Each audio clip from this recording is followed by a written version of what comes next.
So, for number 5, we are Mm, going to go with what is the best special move in Dragon Ball? yeah. And I guess since, What is your choice? well, yeah, I was going to say since you won, you can go first, but I'm happy to go Okay, first if you yeah, want. I'll go first. All I'll right, go yeah, first. you go Yep, first. You go first. yep. So, my personal favorite has come as a result of Super, Oh no, and it is, we might have a yeah, clash here. Let's see. it is the Hakai. Okay, it's not. Whew, okay, we're good. The Go for it. Hakai, I just think it's a very interesting technique, and they actually talk about it quite a lot in Super. Hmm. You've got your typical Kamehamehas and Gallic Gun and everything like that, and I think the Kamehameha, whilst it has its history and everything like that, everyone does it, and it takes away from it a Yeah, lot. we should Whereas, mention that before we decided, well, when we decided this category, we kind of said to each other, let's keep Kamehameha out of this, just because it yeah, is the most well-known move. You know, you see kids trying to do the Kamehameha all the time when growing up. You know, obviously, it is the best special move, so we're disregarding it for this poll at least. So yeah. Anyway, continue. yeah, but it's part of the introduction to Kai. It's a lot of the introduction to the divine power as well. Um, Beerus knows how to rock it. He does it so well. Yeah.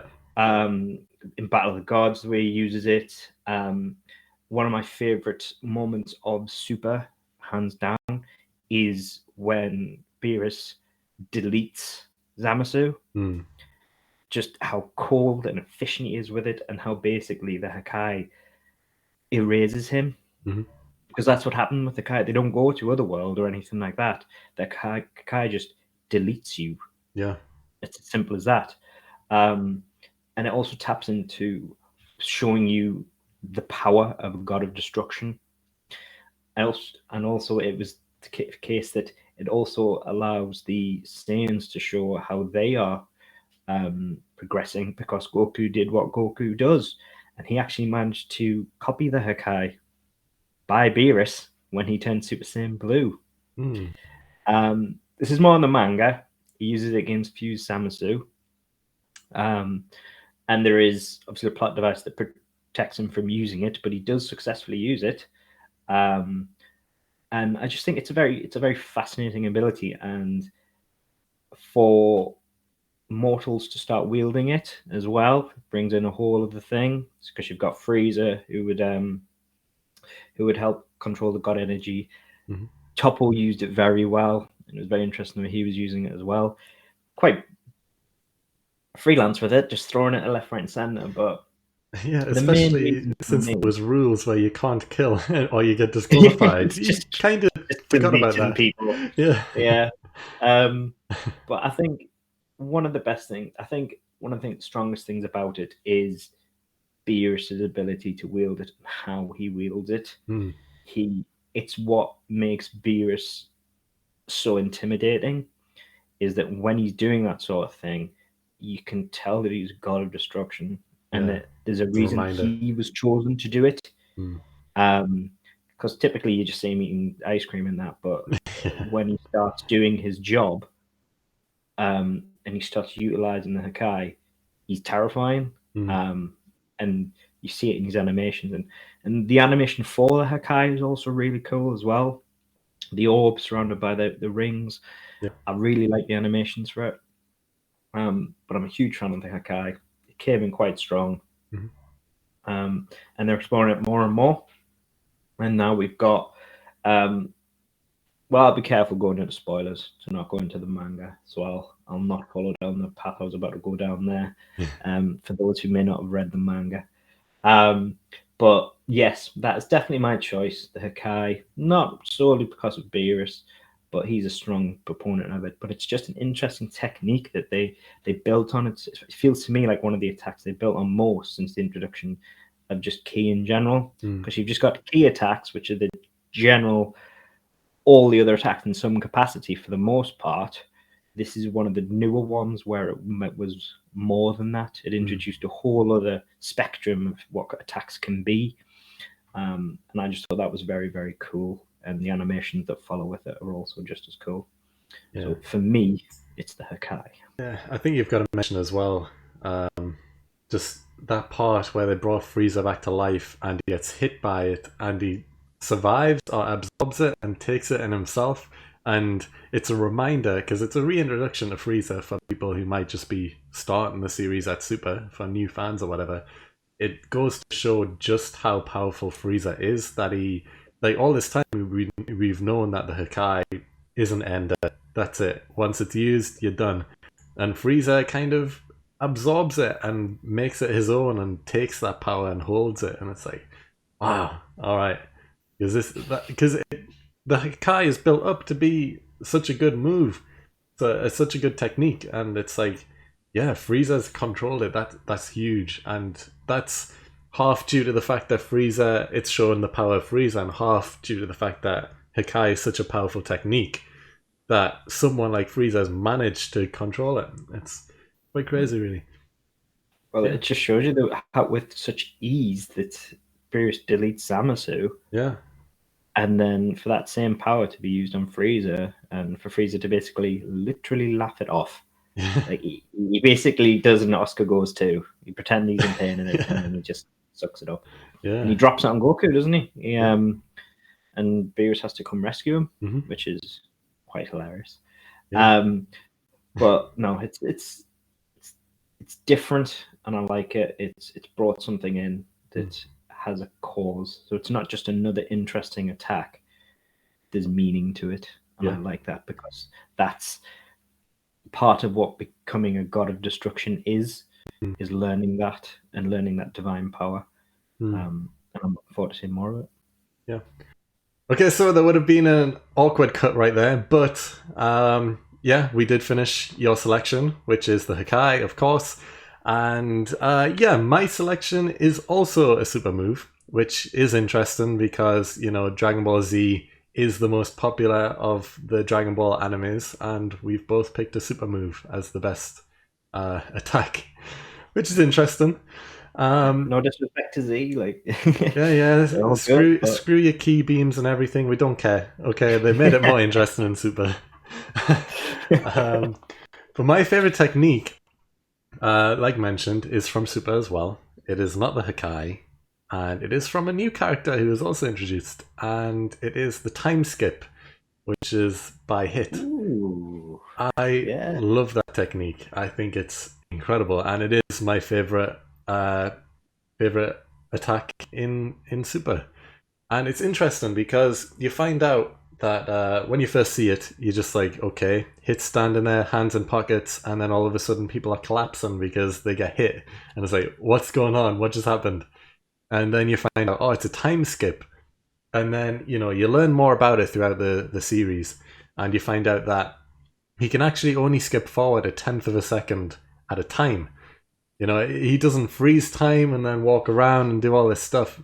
It's actually quite in depth. Like, he freezes time, jumps to a different dimension that he creates, and jumps forward in time to the future to hit someone, and then jumps back through the dimension to the current time. Like, time doesn't stop. He jumps dimensions backwards and forwards to hit his attack. Which is insane, because this all happens within... trippy when you think about it. Yeah, this all happens within a tenth of a second. And it's crazy. And when you think about the dimensions a bit more in depth, because obviously it is a move, you know, his bam, his punch. But when you think about the fact he is creating a new dimension, like a pocket dimension, a pocket universe that he travels to, this is kind of similar to like the time chamber, you know, where it's a separate universe in a way, where people go to train, and it's out of the normal universe of time and stuff, you know, because obviously 1 day in Earth time is 1 year in the hyperbolic time chamber. It's similar, where this pocket universe that he is creating doesn't have time, and he skips to that to be able to jump forward. And it's crazy, because who knows, if he could do it for a longer period of time than just a tenth of a second, could he just stay in this pocket universe and train? Does he have the ability to create his own hyperbolic time chamber just by using this move? Because I think he was grateful to Goku during their bout the first time they started fighting, Hmm. because he was saying that you forced me to extend it, to be able to maximize it. Yeah, So he does have the capacity to extend it. yeah, He obviously struggles to do so. It's very mhm, difficult for him to do, yeah, but it shows that it is possible. yeah. Because And if he kept going, how far does that reach? yeah, Like, how can he just keep going forever if he wanted to? like Because he created a space, created a time prison, didn't he, for Jiren? hmm, But Jiren's Jiren, and he didn't really care. yeah, But he nearly managed to basically completely lock up Jiren hmm, using his these pocket dimensions, these time dimensions, which is very impressive. yeah. Like he mentioned it himself that he is an assassin and he's never failed and never went all out with his abilities. So, even though he can jump only a tenth of a second, he's never needed to jump more than a tenth of a second. So he's never tried to have an extended period of time until he faces Goku, and then he realizes that he can go slightly longer, and he is learning as he goes during this fight with Goku, and then throughout the Tournament of Power as well.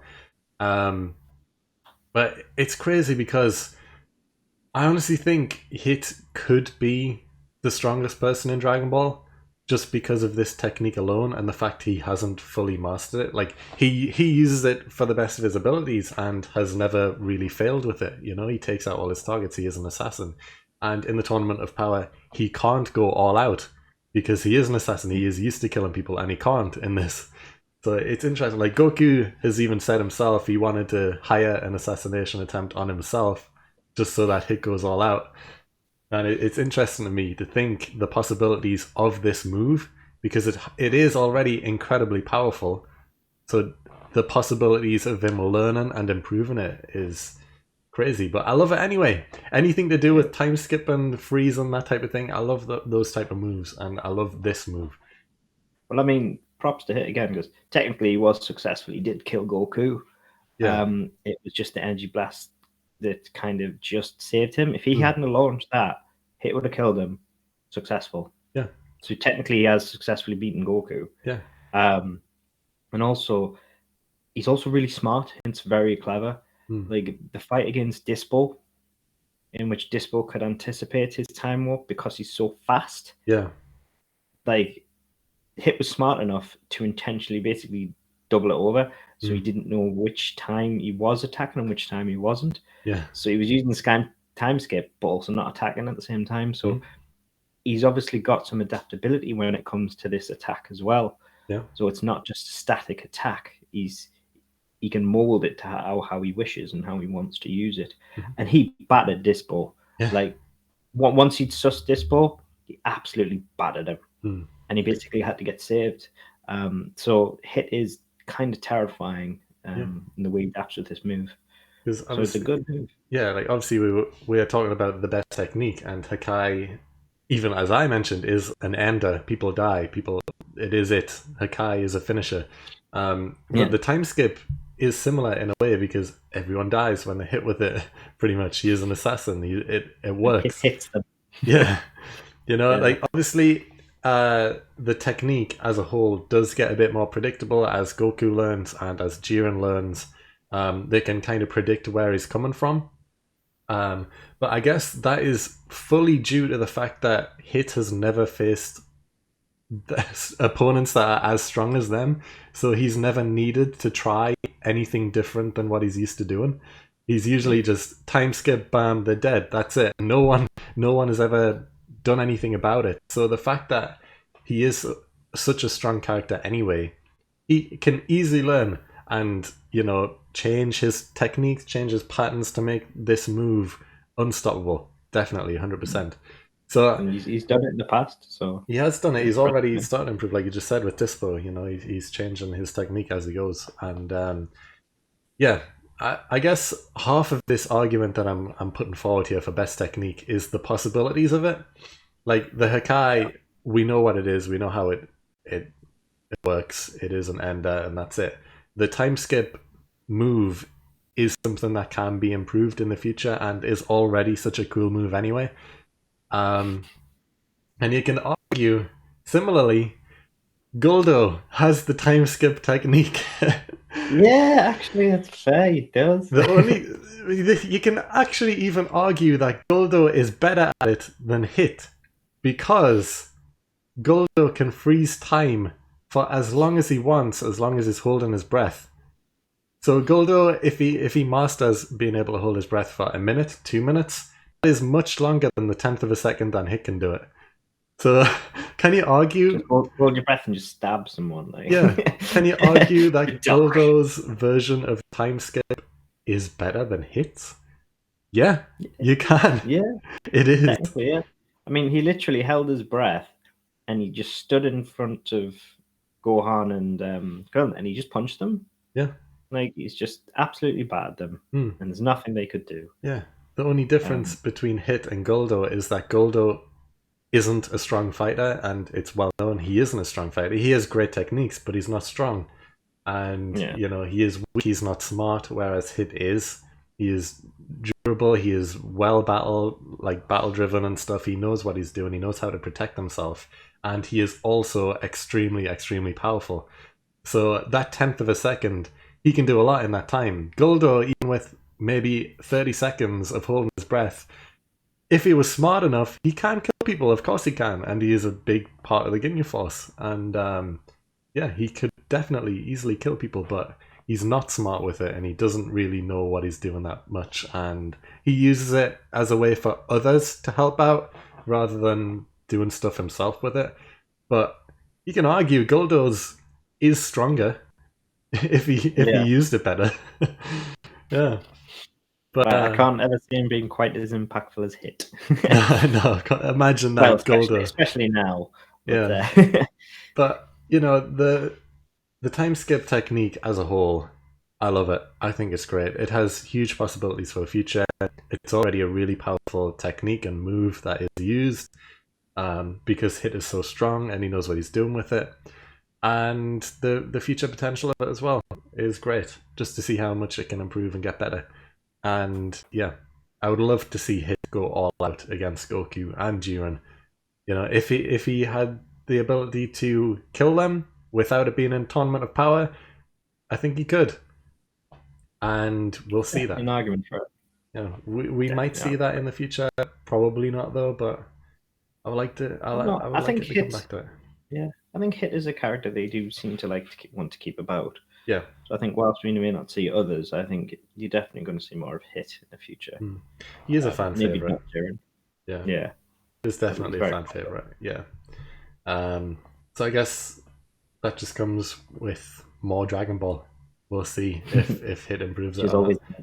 Yeah, but I guess for this Did you have a argument, backup? I did have a backup, and it's a backup not based on its strength or based on how good it is. It's just how cool I find it, I guess. And that technique is the Destructo Disc. I love it. I think it's so cool. Krillin, the flying pizza coming at you. It's great. I love it. Because everyone used at that point in Dragon Ball Z at least always just used ki blasts. There were blasts or the fiery barrage of blasts. They're all the same. No one had a disc or anything like a disc like Krillin's. He changed the form of ki into his own thing that was different, and it really stands out to me, and I really like it. And the only other person to use it is Frieza. Frieza also uses the Destructo Disc. Yeah, the dual discs. Yeah, the dual discs. And yeah, I think it's a really cool technique. I don't think it's the best technique, which is why it was a backup.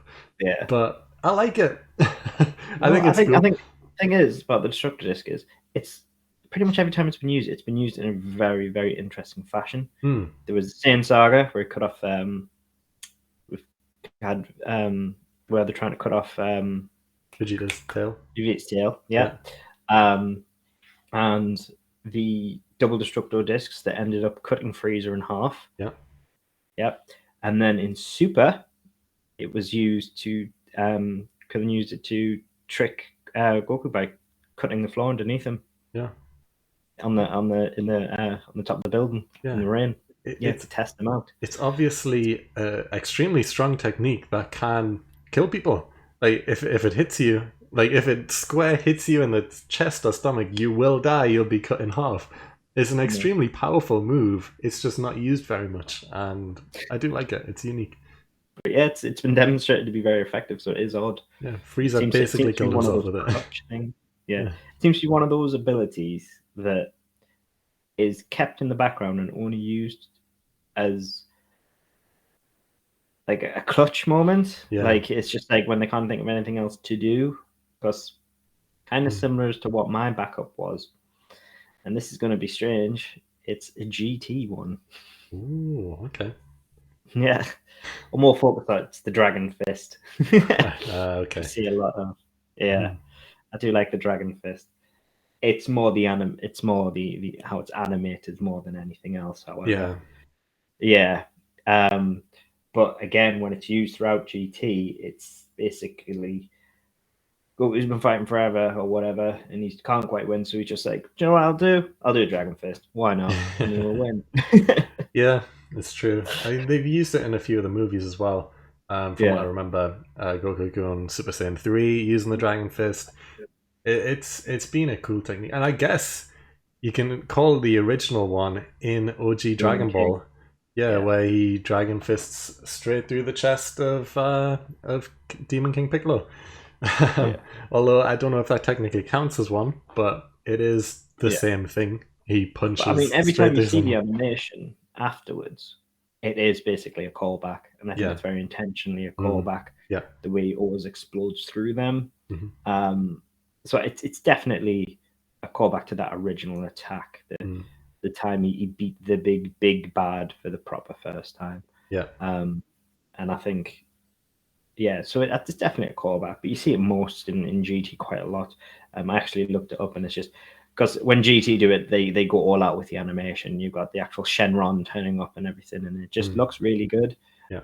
I couldn't decide between that and Special Beam Cannon, um, but again, I think I'd set more on Hakai because my other choices were just how good they looked more than Yeah. anything I else. mean, that was the same with me. I love the time skip, and I just thought the Destructo disc was pretty cool, I guess. Yeah, it's basically coolness was for the other two. So yeah, I guess we both kind of went down the same route. Actual strong technique that we like, and then just a cool technique as a backup. I think this one could be the closest Hall of Fame. Yeah, I think it'll be They're really both, close. Yeah, I yeah, think it I could think they're easily both be incredibly 50-50. cool moves.